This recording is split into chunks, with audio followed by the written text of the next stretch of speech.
பிரியமானவர்கள்,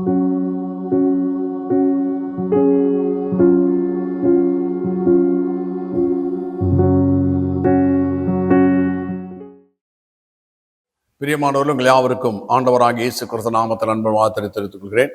கர்த்தர் தாமே உங்கள் ஒவ்வொருத்தரையும் அவருடைய நினைவின் பிரகாரம் வழி நடத்துவாராக. ஆமென். இன்றைக்கு நாம் தியானிக்க இருக்கிற காரியம் என்னென்றால், தேவனை பற்றி அறிவு. தேவனை பற்றி அறிகிறவர்களாக நம்ம இருக்க வேண்டும். யோவான் 17ஆம் அதிகாரம் 3ஆம் வசனத்துல வாசிக்கிறோம். கர்த்தராகிய இயேசு கிறிஸ்து ஜெபிக்கிறார்.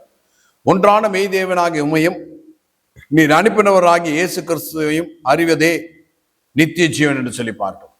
அப்போ ஒன்றான மெய்தேவனாகிய பரலோக பிதாவையும் இயேசு கிறிஸ்துவையும் அறிவதுதான் நித்திய ஜீவன் என்று சொல்லி பார்க்கின்றோம். ஆகினாலே தேவனை பற்றி அறிகிறவர்களாக இருக்கணும். தேவனை பற்றி அறிந்தால் என்ன நன்மைகள்? முதலாவது யோவான் 8ஆம் அதிகாரம் 55வது வசனத்துல வாசிக்கிறோம்.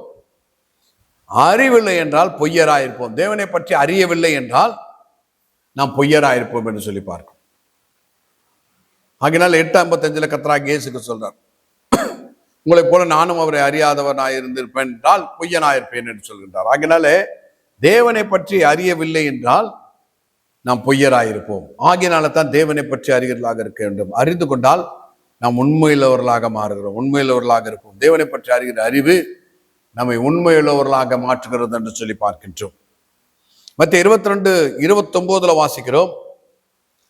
என்ன அறிவில்லை என்றால், அறியவில்லை என்றால் என்ன பிரச்சனை என்று சொல்லி பார்க்கும்போது, தப்பான எண்ணம் கொள்கிறவர்களாக இருக்கிறோம்.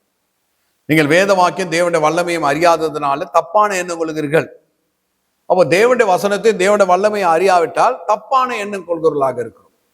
அறிந்திருந்தால் சரியான எண்ணமுடையவர்களாக இருப்போம். ஆகையினால தான் தேவனை பற்றி அறிய வேண்டும் என்று சொல்லி பார்க்கிறோம். இந்த தேவனை பற்றி அறிகிற அறிவினால என்ன லாபம் என்று சொல்லி பார்க்கும் பொழுது, அறிவு தேவனை பற்றினதான் அறிவு நம்முடைய வாழ்க்கையில இருமாப்பை கொடுக்கக்கூடியதா இருக்கிறது. 1 கொரிந்தியர் 8ஆம் அதிகாரம் 11 வசனத்துல வாசிக்கிறோம். 1 கொரிந்தியர் 8:1 அறிவு இருமாப்பை உண்டாக்கும், அன்பு பக்தி விருத்தி உண்டாக்கும், அறிவோ இருமாப்பை உண்டாக்கும் என்று சொல்லி பார்க்கிறோம். இப்ப நீங்க கர்த்தரை பற்றி அறிந்தா உங்க வாழ்க்கையில நீங்கள் இருமாப்பா இருப்பீர்கள். நிறைய சமயத்துல நம்ம இருமாப்பா இருக்கிறத பத்தி திட்டுக்கிறதுக்கு தான் பயன்படுத்துவோம். ரொம்ப இருமாப்பா இருக்கிற அந்த பையன், இந்த இருமாப்பா இருக்கிற அந்த பொண்ணுன்னு சொல்லுவோம். ஆனா இருமாப்பு என்று சொல்லுகிறது நல்ல விஷயத்துக்கும் பயன்படுத்தலாம். நீங்க கர்த்தரை பற்றி அறிந்துதான் இருமாப்பா இருப்பீர்கள். சாத்ராக் மேஷாக் ஆபேத்நேகோ கர்த்தரை பற்றி அறிந்திருந்தார்கள். ஆகினால் அவர்கள் இருமாப்பா இருந்தால், நீங்கள் எரிகிற அக்கினிக்கு எங்களை போட்டாலும் எங்களுடைய தேவன் தப்பி வைக்குவதற்கு வல்லவராக இருக்கிறார். அதுதான் இருமாப்பு. அப்படிப்பட்டதான ஒரு இருமாப்போடு கூட அவர்கள் இருந்தார்கள்.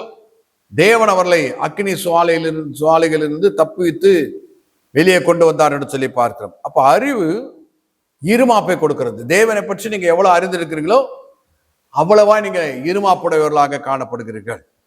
2 கொரிந்தியர் 10ஆம் அதிகாரம் 4-5 வசனங்களை வாசிக்கும் போது, தேவனை பற்றி அறிந்திருந்தா அவரை அறிகிற அறிவுக்கு விரோதமாய் வருகிற எந்த எண்ணங்களிலேயே நாம் சிறைப்பிடிக்கிறவர்களாக இருக்கிறோம். அறிந்திருந்தால் தேவனை அறிகிற அறிவுக்கு விரோதமாய் எழுப்புகிற எந்த எண்ணங்களிலேயே சிறைப்பிடிக்கிறவர்களாக இருக்கும். அறியாவிட்டா அதை பேசிடும், அதை பத்தி அந்த மாதிரி செயல்பட்டுரும், அது நம்மளோட வாழ்க்கையில் நஷ்டத்தை கொண்டு வரும். ஆகினாலே தேவனை பற்றி அறிந்திருந்தால் தேவனை அறிகிற அறிவுக்கு விரோதமாக எழும்புகிற எந்த எண்ணங்களிலேயே நாம் சிறைப்பிடிக்கிறவர்களாக இருக்கிறோம். ஆகினால தான் தேவனை பற்றி நாம் அறிந்து கொள்ளக்கூடியவர்களாக இருக்கிறோம் என்று சொல்லி பார்க்கிறோம். ஓசியா 4ஆம் அதிகாரம் 6ஆம் வசனத்துல வாசிக்கிறோம், என் ஜனங்கள் அறிவில்லாமையினாலே சங்காரமாகிறாள் என்று சொல்லி பார்க்கிறோம். அப்போ தேவனை பற்றி அறியவில்லை என்றால் நாம் சங்காரமாகவர்களாக இருக்கிறோம். ஆகினால் அறிந்திருந்தால் நாம் சங்காரமாக மாட்டோம் என்று சொல்லி பார்க்கின்றோம். ஆகினால பிரியமானவர்களே, தேவனை பற்றி அறிந்திருக்கும் பொழுது நம்ம வாழ்ந்து சுபிட்சர்களாக இருக்கிறோம்.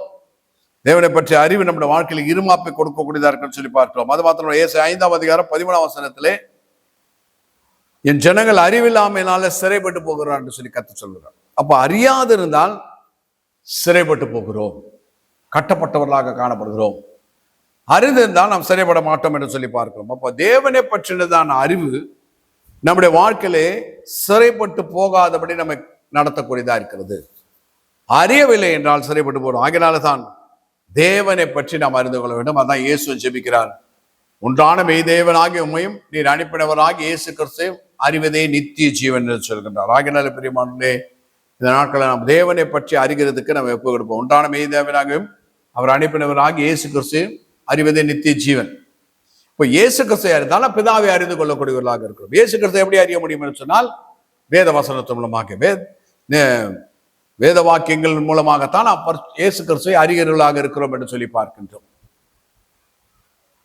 வேத வாக்கியங்களை ஆராய்ந்து பாருங்கள், அவர்களால் உங்களுக்கு நித்திய ஜீவன் உண்டு என்று சொல்லி எண்ணுகிறீர்களே, என்னை குறித்து சாட்சி கொடுக்கிறவர்களும் அவைகளே என்று சொல்லி கர்த்தராகிய இயேசு கிறிஸ்து சொல்றார்.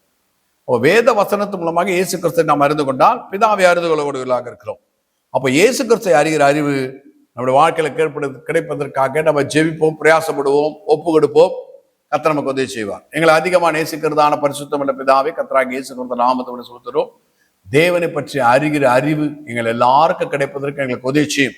கர்த்தராகிய இயேசு கிறிஸ்து நாமத்தை ஜெபிக்கிறோம் பரிசுத்தம் உள்ள பிதாவே, ஆமென்.